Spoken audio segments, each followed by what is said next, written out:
Hello, I'm Andrew Hochradel. Today I'm giving you my top 5 tips for typography in Adobe Illustrator. If you want to follow along, grab the source file down in the description and we'll hop into the file. There's not a lot there because we are going to be learning together. If you've ever seen one of my streams before, you know I don't like to give you a lot because I like to work together. So download that file, open Illustrator right now, put me in a different tab, and let's make something cool. 1 second. I'm back. I had to cough. All right, so the first typography tool that I want to show you is the Touch Type tool. If you've never used this before, it's super handy. So let's say that we want to make a logo for a company, and this company is going to be called Plumpkins. And I think we are having fall vibes, and so Plumpkins, it's a good pumpkin, a plump pumpkin.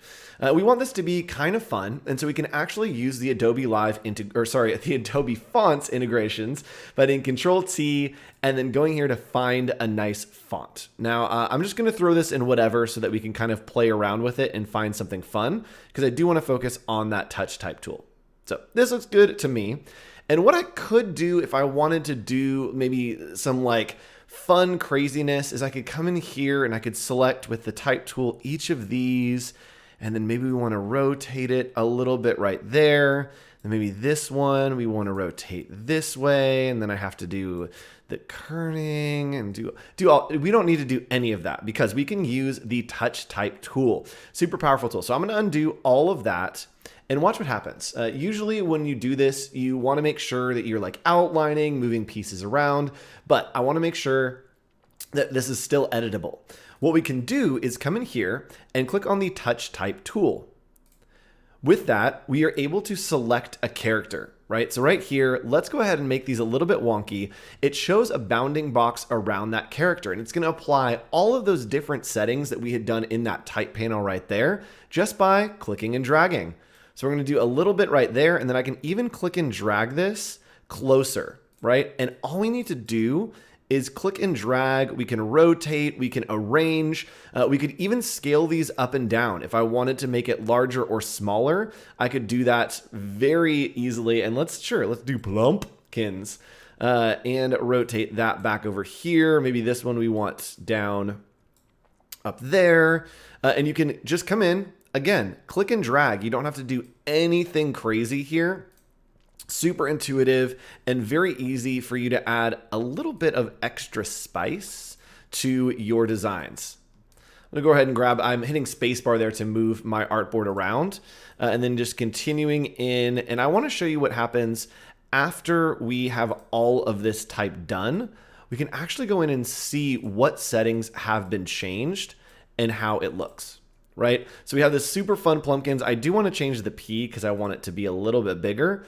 I can just come in here, make those adjustments really quick, and give a little bit of fun right there. And you know what? Let's move this down here. Let's move this over here. You can literally come in and do all kinds of different adjustments without having to worry about how things are going to line up. And this is something that you'd have to do in outlines otherwise. So we've got this fun kind of falling apart piece, but check this out. Let's say that our company isn't called Plumpkins anymore. Maybe we want it to be Flumpkins. I don't know. And so we can simply type in that F there, and it quickly has replaced that, right? This is still live text. If you come in here and select one of these letters, you'll actually see all of the settings that has applied to it, right? So we have a rotation, we are stretched a little bit, we have a super script, which means it's going higher. We have the leading is a little bit different. So you can actually change that around and then come in here, and it is still live text. It functions just as if it was any other kind of text.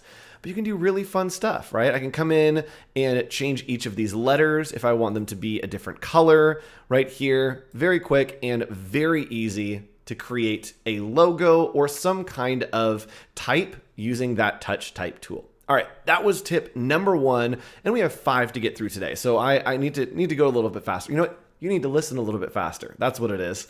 I'll put this one on you. All right, so the next thing that I want to show you is how to reset your default font. This is a great hack in Illustrator.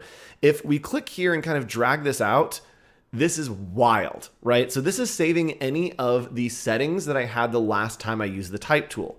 This is wild. This is not what I want. So what we can do, excuse me, one sec. Literally dying. So what we can do to set the default of our font is go into type. We can come down here into our, oh boy, Andrew's lost it. One second. We can go to window.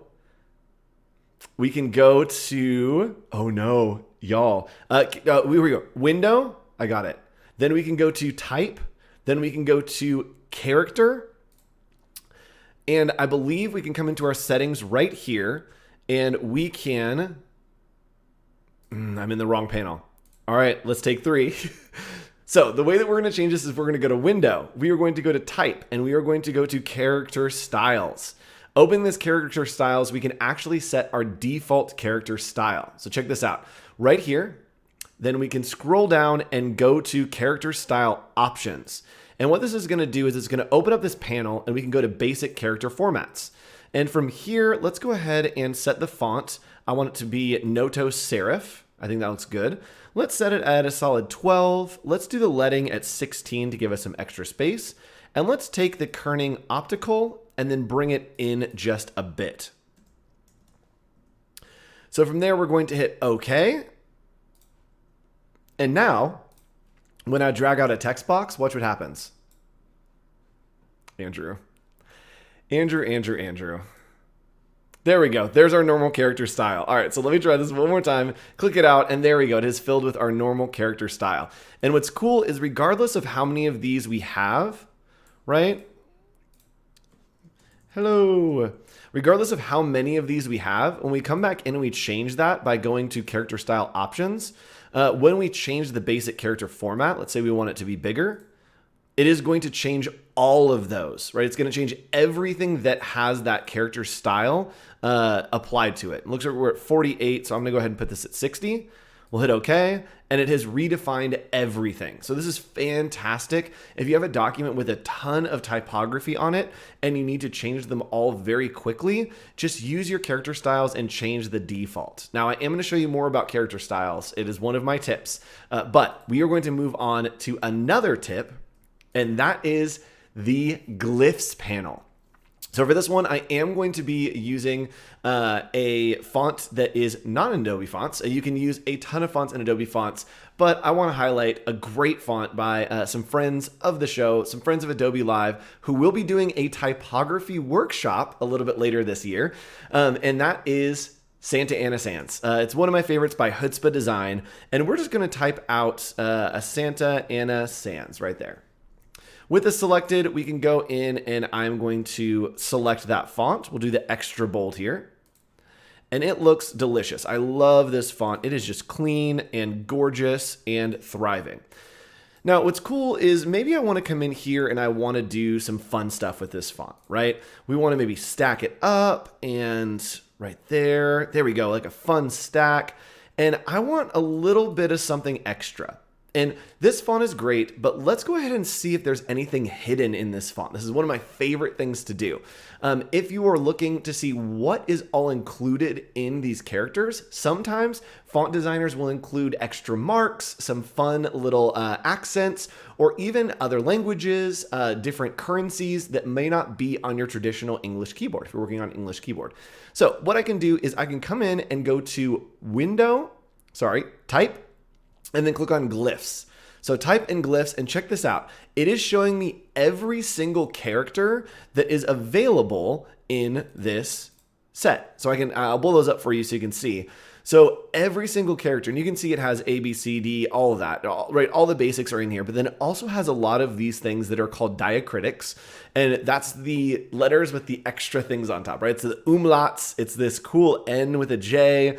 And it also is different, let me scroll, they did a lot of work here. It also is all of the different currency symbols, but sometimes, this is my favorite thing ever, there are fun little pieces that are hidden away in this font, and there are actually a surprising amount of fonts that will do this, that will add in icons, that will add in extra little bits that you can play around with and that you can discover. So here, I'm just going to double click, and it will put that into my artboard right there on the type.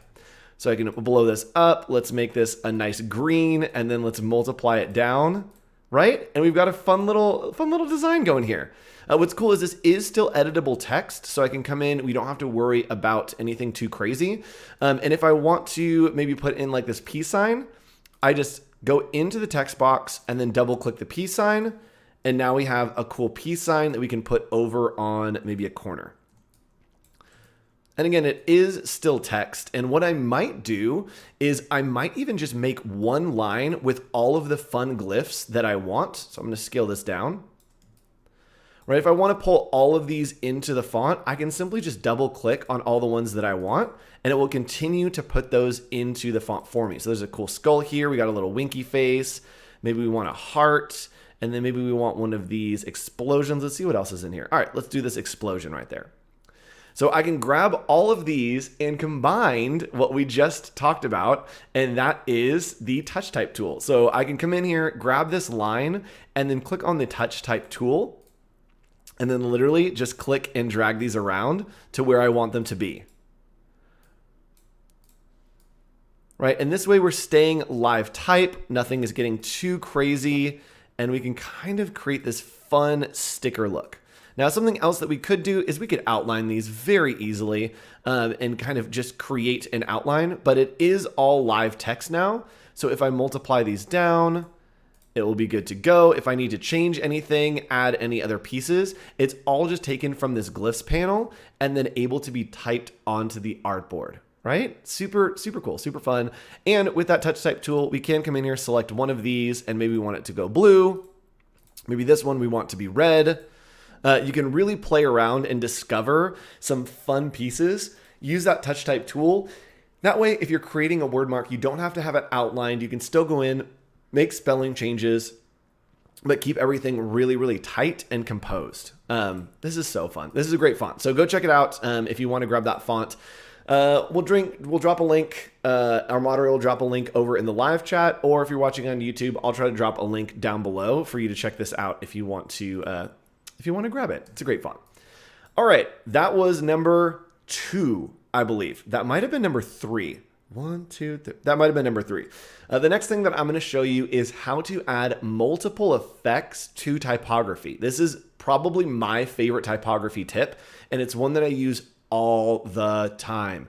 What we're going to do is we are going to click in here, and I'm going to find a font that has very, very sharp edges. I'm just going to type in sports, because this is literally how you make a sports logo. One of my favorite typography tips. So I'm going to find a font that has very, very sharp serifs.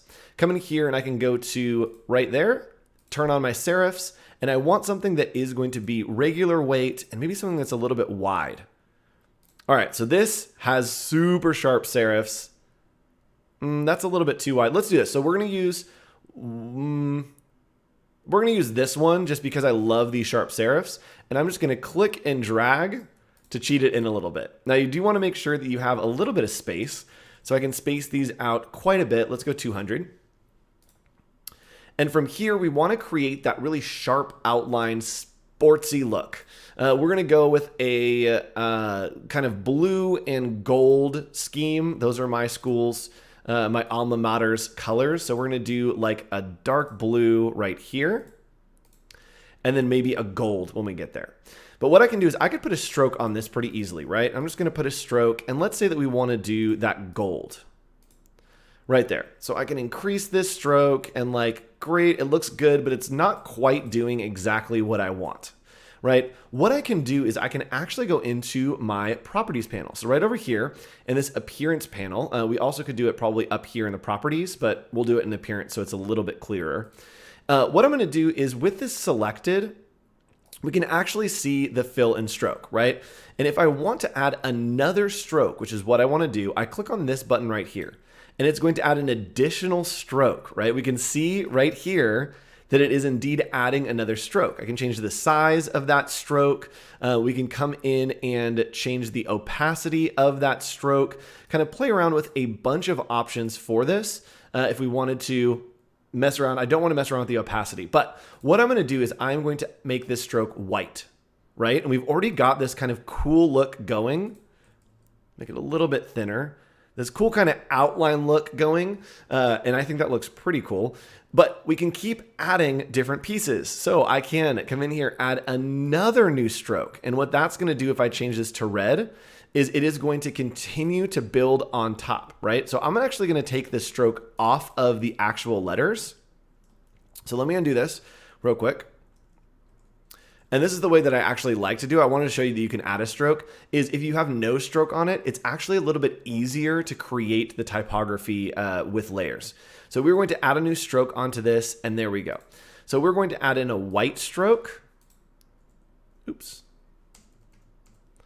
And then we're going to add in another stroke that maybe is that kind of gold color. There we go.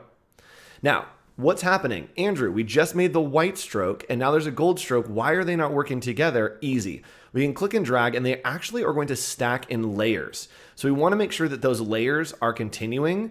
And now as I take this up, right, maybe I take this to 20, it's going to continue to build and continue to kind of make that larger. So here, let's add another stroke. And this stroke, I'm going to make that same blue color that we were using, which is pretty close. I think it's this one. We're pretty close. And I'm just going to continue making that a little bit larger, right? And we'll continue to outline that. Now I did grab the wrong color, but that's fine for now. Let's do, you know what? Let's make this like a green. All right. We got a couple pieces, but we can add a fill back into these and then pull it above all these strokes. And that way our letters won't get too crazy. We can leave the letters on top and then continue to add pieces of stroke on there. So the core, I do want to be kind of this dark blue, and then we can keep adding these strokes, right? So this one maybe needs to go up to 10, and then this one we can push up to 30, and then this one, let's do that a little bit more. This one we can take all the way up, so it's really huge. And now when I zoom out, you can see we've got this really cool, crazy sports logo. And again, it can be a little bit confusing. I see someone in my live chat saying it can get confusing with all these layers. You are just stacking, right? So we have the fill, which is on top, that's the blue. Then behind that is the white. Then behind that is the yellow, then behind that is the green. So hopefully you can think in stacking those effects and kind of create this multi-leveled sports logo. And again, the cool thing about this is I am trying to keep everything on brand. And if we wanted to, we could come in here and we could do the plumpkins, right? And this is all live type. I can even use the touch type tool if I wanted to, bring these around, and all those effects will stay on the typography because it is indeed made with properties right here. It's just the appearance panel. So everything stays the same, stays together. It is editable. It is live text. And that is what we want when we are designing, right? You don't want to outline this. So if we outline this, I'm going to go to object and just show you what happens. Expand appearance.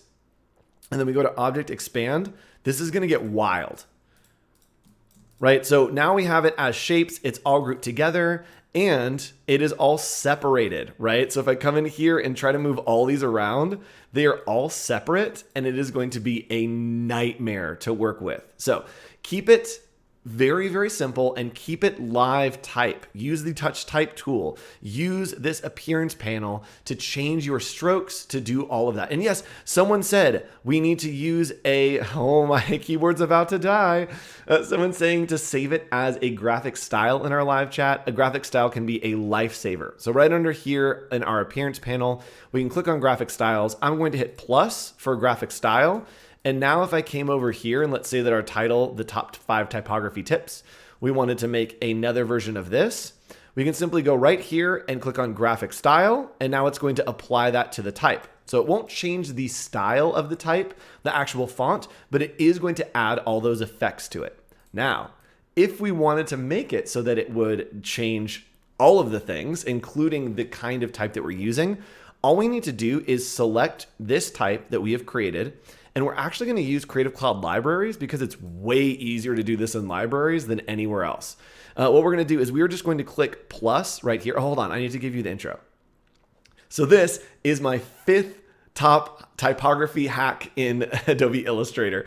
If you have a font that you love that has the right size and everything is set in the actual properties of that font, you can click right here and go to add character style or add paragraph style. All right, hold on. Achoo. There we go. You can go right behind where I was and you can add a character style or you can add a paragraph style. So right now we're going to add a character style. And the difference between this is when I come up to a character style, I can actually, let me put myself back on. What I can do is I can come in here. Oops, I didn't save that. There we go. I can come in here, I can grab my font that I want, and then I can click on new character style that I just saved. And it is going to, it is going to push that character style all the way across. Now, the character style that I saved, unfortunately, was the one that was tilted. So I don't want that. And I think that I can actually just right click on this and go ahead and delete it. So we're going to delete, and I'm just going to make a copy of this real quick and save it. So again, we're going to click, and we are going to save new character style right there. Boop. All right, so now when I click on this type, I can select this character style, and it will change everything for the everything that is being used in that style. What have I done? What have I done? All right. We're gonna type this out. We're gonna try one more time. I promise that it works. With this selected, I think it's because I had all kinds of augmentations on that other font. With this selected, we can go to the plus right here and then click on character style. It will save that, which you can see right here. And now, when I select my font, I can click. I'm screaming. I'm screaming. Y'all, I don't know why it's doing this, but it is. You can add to character styles, I promise. So I'm going to try it one more time. I'm just going to pick a random font. We have 3 minutes left. I promise this works. We are going to choose Condor. We're going to come in here and change a lot of these settings right here. We are going to make it, this bold italic. We're going to make it a little bit smaller, and then we are going to bring the kerning in. All right. With your text selected, you can come in here, hit the plus in your libraries, go to character style or paragraph style. Let's try paragraph style and see what happens. Paragraph style right here, right there. So now we have our new paragraph style right behind my head. And if I type something, or if I grab type like this, I can. What's happening? Okay, here's what's happening. I think that I know what's happening. This is why I love doing live streams, because we can troubleshoot together. Here's what I think's happening. I think that there is indeed an appearance in this graphic style that is making it tilt or change. So let's go ahead and look at characters. Right there. And it looks like, boom, it is saved with that rotation. I do not want that. So that is what's happening, is it's the graphic style that is applied to that type that is changing it. So if I had other type that I was creating with, all right, we're fixing this. We're troubleshooting together. If there is other type that I'm creating with, this has no rotation on it. If I come in here and I apply that graphic style, or sorry, the paragraph style that I've created right here, everyone hold your breath. We've done it. We've done it. So what was happening there, I love that we troubleshooted that together so that we can understand how the tools work a little bit better. What was happening there is the type that I was using had this graphic style applied to it that we saved with all of this weird wonkiness. In this graphic style, it has saved the strokes, the fill, but also the font and the rotation of those letters. So anytime that I was trying to change it to that character style, it would change the character, but keep the stroke, the fill, and the rotation. So what I needed to do was not apply that character style and use base text to apply the character style that we have right here. Now, if I go back and try to apply the graphic style to this type, it won't make that change. But if we apply the graphic style first, it is stacking those effects, right? And it is rotating that text for us. So now we have our graphic style applied to a character style, and we have fixed it and landed exactly where we want to be. So what I want you to do, play around with these typography hacks and show me some screenshots. Show me some screenshots of maybe some crazy sports logos that you're creating. And right over there, drop it in Discord, bit.ly/AI Discord. That's where you can get feedback. And look at this, people are doing some awesome work with some icons. Tomorrow, we will be having our community recap. Tune in at 11:30 a.m. Pacific time. We'll be hanging out, having a good time, looking at some of your work, and I'll show you all the things that we didn't have time to do on these streams. And also set your calendars for 2:30 p.m. Pacific time tomorrow. We will be doing, and tomorrow I mean September 23rd, we'll be doing a live game show for Adobe Office Hours with tons of prizes and live interaction for you to be contestants on our game show. So set a reminder, and I'll see you tomorrow for Office Hours at 2:30 p.m. Pacific time right here in behance.net/Adobe Live. Bye, everybody.